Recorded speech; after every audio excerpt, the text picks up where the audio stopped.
Bonjour, dans cette vidéo, nous allons maintenant regarder la mise en page qui est les border pan.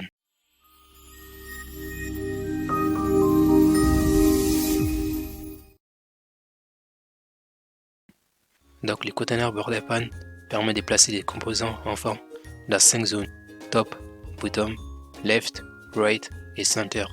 Voici donc un schéma tiré de la documentation border pan. Je vais juste l'importer sur l'écran là et vous pouvez voir maintenant. Ainsi, la mise en page fonctionne bien pour une application client, une application dans laquelle vous aurez un menu et une barre d'outils en haut, un type d'arborescence ou des listes à gauche et une zone centrale qui affiche des données ou permet à l'utilisateur d'entrer des données. Parfois, un panneau d'information ou autre chose sur les côtés droits. Maintenant, les comportements des dimensionnements et des redimensionnements des border pan correspondent généralement à ce que nous attendons. Ainsi, les enfants dans les positions supérieures et inférieures auront leur hauteur préférée et attendent la largeur du border pan.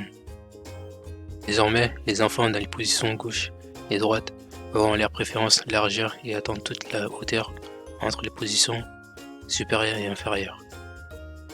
Et la position centrale obtiendra tout l'espace restant et remplira tout cet espace.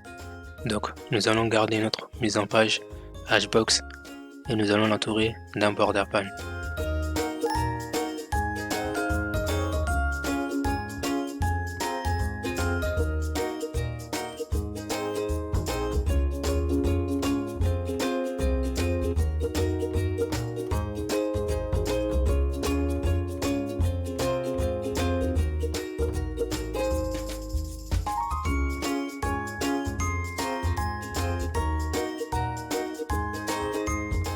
Ensuite, nous devons supprimer certaines choses dans la Hbox parce qu'elles sont déjà dans notre border pan.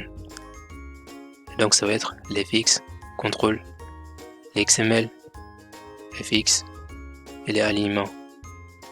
Et on va aussi supprimer les styles.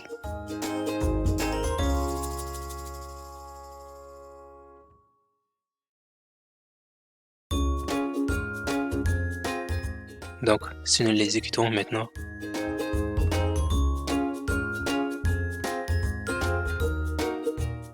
nous obtiendrons une erreur.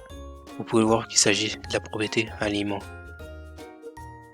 Donc la chose à retenir est lors de l'utilisation du border pan, nous spécifions où les contrôles doivent aller en les plaçant dans l'une des 5 positions du border pan dont j'ai parlé plus tôt dans cette vidéo.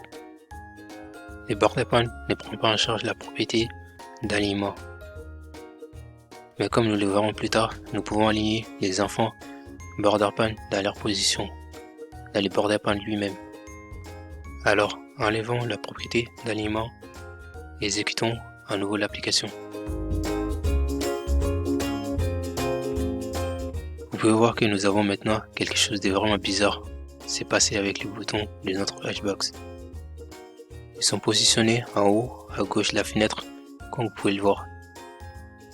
Donc la raison pour laquelle nous obtenons ces comportements est parce que nous n'avons pas défini la position de la Hbox dans les border pan et par conséquent la mise en page ne sait pas quoi en faire. Alors mettons notre Hbox en position base.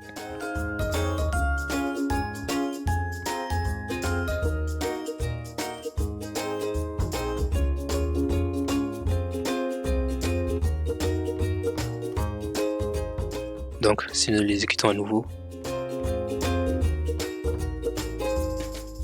nous avons maintenant nos boutons à l'écran comme vous pouvez le voir. Bah écoutez, c'était tout pour la première partie des border pan. Je vous dis à la prochaine.